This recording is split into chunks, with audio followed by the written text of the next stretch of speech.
শেখ হাসিনার কত বড় অসভ্য এ মহিলা, কত বড় অসভ্য যে দেশ থেকে পালিয়ে গিয়েও তার ন্যূনতম কোনো লজ্জা নাই। এইবার শেখ হাসিনার কর্মীরাই রেগে গেলেন শেখ হাসিনার ওপর। তো বন্ধুরা, শুরুতে মুফাজ্জল ইসলামের ভিডিও ফুটেজ দেখে বুঝতে পারছেন তিনি কিন্তু শেখ হাসিনাকে অপমান করে কথা বলছেন। কিন্তু এই মুফাজ্জল ইসলামই ছিলেন শেখ হাসিনার ডান হাত, যে কিনা আওয়ামী লীগের পক্ষ নিয়ে বিএনপি ও ডক্টর ইউনূসের বিরুদ্ধে কথা বলছেন। সে এখন আওয়ামী লীগের বিরুদ্ধে কথা বলা শুরু করে দিয়েছে অলরেডি। তো বন্ধুরা, বুঝতেই পারছেন আজকের ভিডিওটা কতটা গুরুত্বপূর্ণ একটি ভিডিও। দয়া করে আজকের ভিডিওটি কেউ স্কিপ করবেন না।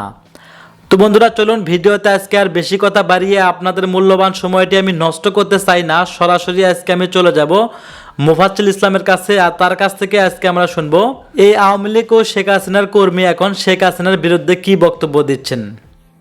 শেখ হাসিনার একেবারে লেটেস্ট ভাষণটা শুনলাম।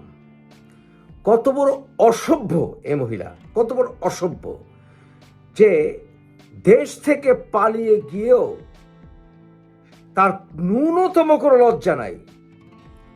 আবার সে শুরু করেছে তার বাপ, তার ভাই, তার ভাইয়ের বউয়ের প্রেগনেন্সি, তার চাচা। পুরো 10 মিনিট সে তার পরিবার, বাপ, চাচার গুণগান সে গাইল। অথচ ন্যূনতম লজ্জা যদি থাকতো, ন্যূনতম, তার কথার ভিতরে শালীনতা আসতো। চরম অসভ্য একটা মহিলা। বঙ্গবন্ধু এই দিন দেখলে বঙ্গবন্ধু নিজেই কাঁচা বিষ খেয়ে মরে যেত যে তার সন্তান ন্যূনতম লজ্জাবোধ নাই। আওয়ামী লীগ এইটা করেছে, আওয়ামী লীগ ওই উপকার করেছে, এই মহান কাজ করেছে, ওইটা করেছে। হ্যাঁ, আওয়ামী লীগ ভালো কাজ তো করেছে, 15 বছর ক্ষমতায় ছিলেন, যেভাবেই হোক ভালো কাজ কিন্তু একটা করেন নাই, অবশ্যই করেছে। কিন্তু ন্যূনতম লজ্জাবোধ যদি থাকে বা থাকতো, সে তার এবং তার দলের বিফলতা স্বীকার করে দলটাকে আবার পুনর্গঠিত করার জন্য পার্টি অ্যাক্টিভিস্টদেরকে বলতো। ন্যূনতম যদি লজ্জাবোধ থাকে, তার লজ্জাবোধ কোথায় নাই? তার লজ্জাবোধ থাকা উচিত ছিল যখন ছাত্ররা আন্দোলন করছিল কোটার বিষয়ে, তাদেরকে কাছে ডাকা উচিত ছিল। তখনও তার ঔদ্ধত্য আমরা দেখেছি, তখনও দেখেছি সে তার ওই বাপ কি করলো, হ্যান কর। আরে ভাই, বাপ বাপ করতে করতে তো বঙ্গবন্ধুকে মাটিতে নামিয়ে আনা হয়েছে। বাপ বাপ করতে করতে তো পুরো বাংলাদেশকে মূর্তি আর ছবি দিয়ে ভরে ফেলে শেষ পর্যন্ত এই মূর্তির উপর দাঁড়িয়ে নতুন প্রজন্মের পোলাপান প্রস্রাব করেছে। আর কত বাপ বাপ করবে? দেশটা তো আওয়ামী লীগের একার সম্পত্তি না, দেশটা তো বঙ্গবন্ধু পরিবারের একার সম্পত্তি না, দেশটা আমাদের সবার। বঙ্গবন্ধুকে অপমান করার জন্য শেখ হাসিনাই যথেষ্ট ছিল। ন্যূনতম লজ্জাবোধ যদি থাকতো তাহলে বলতো যে সমন্বয়কারীদের ভেতরে শিবির ছিল, কিন্তু আমি শিবির পাশে বসে তারা কথা বলছে, কিন্তু সেই শিবিরকে আমাদের দলের বা ডিজিএফআই, এনএসআই, পুলিশ, ডিবি, আমার আদরের যারা পুলিশ অফিসার ছিল, ডিবি হারুন, কেউ ধরতে পারে নাই। ন্যূনতম যদি লজ্জাবোধ থাকতো তাহলে এই কথাগুলো স্বীকার করতো। ন্যূনতম লজ্জাবোধ যদি থাকতো তাহলে বলা উচিত ছিল, অ্যাটলিস্ট বঙ্গবন্ধু বলেছিলেন তো আমাকে রেখে গেছে সব চাটার দল, অ্যাটলিস্ট বঙ্গবন্ধু এই কথাটা বলেছিলেন। কিন্তু এই অসভ্য মহিলা স্বীকার করে না যে তার হাতে বেনজিরকে পোষানো হয়েছিল এবং 2013-14 জন্য বেনজিরকে পুরস্কৃত করা হয়েছিল, যেই বেনজির বাংলাদেশ থেকে লক্ষ লক্ষ কোটি কোটি টাকা নিয়ে পালিয়ে গেছে। পুলিশ করাপশন, চরম দুর্নীতির মুখে পড়েছিল। পুলিশরা কিশোর গ্যাং পালতো, পুলিশকে ছাত্রলীগ দিয়ে ভরিয়ে ফেলা হয়েছিল। চরম অসভ্য এই মহিলা স্বীকার করা উচিত ছিল। আজকে আওয়ামী লীগের উপরে যে খড়গ নেমে এসছে, আওয়ামী লীগের ডেডিকেটেড সাধারণ গ্রাসরুট লেভেলের কর্মীদের উপরে যেই নির্যাতন নেমে এসছে, যারা অন্যায় করেনি, বেশিরভাগই অন্যায় করেনি, এটা হচ্ছে শেখ হাসিনা এবং তার যে কুকীর্তির কাণ্ড ঘটানো যে সকল চামচার দল, আওয়ামী লীগের ভেতর থেকে যারা স্বার্থপর, লোভী, যারা পালিয়েছে এখন কথা বলে না, তাদের কারণে আজকে এই অবস্থা হয়েছে আওয়ামী লীগের। আওয়ামী লীগের সাধারণ কর্মীরা সাফার করছে। এই মহিলার ন্যূনতম যদি লজ্জাবোধ থাকতো, ন্যূনতম, তারা বলা উচিত ছিল, স্বীকার করা উচিত ছিল বিচার বিভাগকে সে ধ্বংস করেছিল। ন্যূনতম, আরে মহিলা, আপনি তো মরেই যাবেন দুদিন পরে, মরেই তো যাবেন দুদিন পরে। খালেদা জিয়াকে উঠতে বসতে আপনি গালি দিয়েছেন, অথচ বলেছিলেন খালেদা জিয়া আর বাঁচবে কতদিন।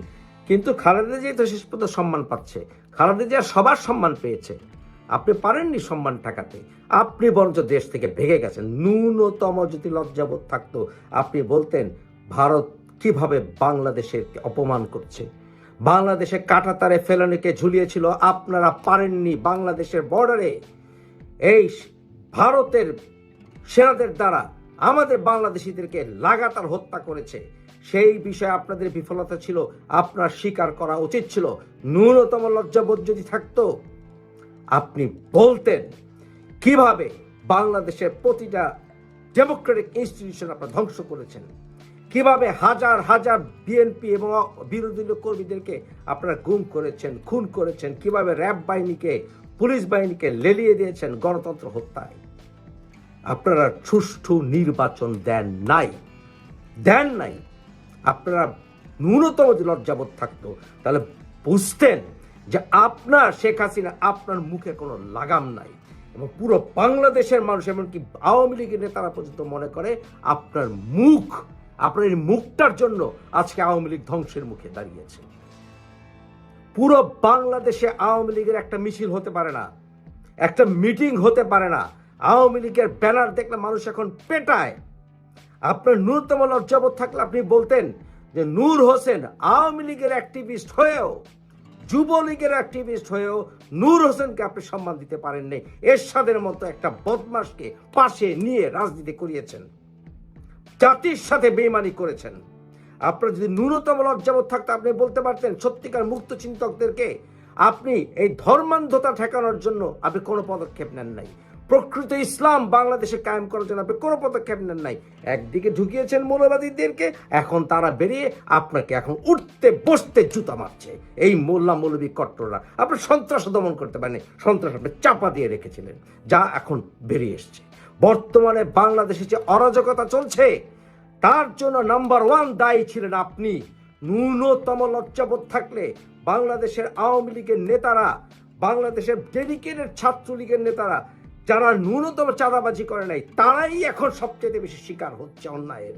আপনার ন্যূনতম লজ্জাবোধ থাকলে আপনি স্বীকার করতেন বাংলাদেশ থেকে আপনার নেতা কর্মীরা, এই যে করাপ্ট নেতা কর্মীরা যাদের কারণে সাধারণ আওয়ামী লীগের নেতারা সাফার করছে, তারা দেশ থেকে ভেগে গেছে, তারা এখন কথাই বলছে না। চাচা আপন পরাণ বাঁচা, আপনি তো আছেন নিজের চাচার এই যে ইজ্জত বাঁচাতে, মরে গেছে যে চাচা, আপনি দেশে আসতে পারবেন কিনা সেটা ভাবেন। আজকে আপনার ন্যূনতম লজ্জাবোধ থাকলে আপনি বলতেন আমাদের অনেক ভুল আছে, ক্ষমা চাই, আওয়ামী লীগের কর্মীদের কাছে ক্ষমা চাই, দেশটা আমাদের সবার, আওয়ামী লীগ করি, বিএনপি করি, জামাত করি, কিন্তু আপনি বাংলাদেশকে ভারতের কাছে বিক্রি করে দিয়েছিলেন। আপনি অসংখ্য গোপন চুক্তি করেছেন, অস্বীকার করতে পারবেন? হ্যাঁ, বাংলাদেশে মৌলবাদ মাথা চারা দিয়ে উঠেছে, উঠবে না কেন?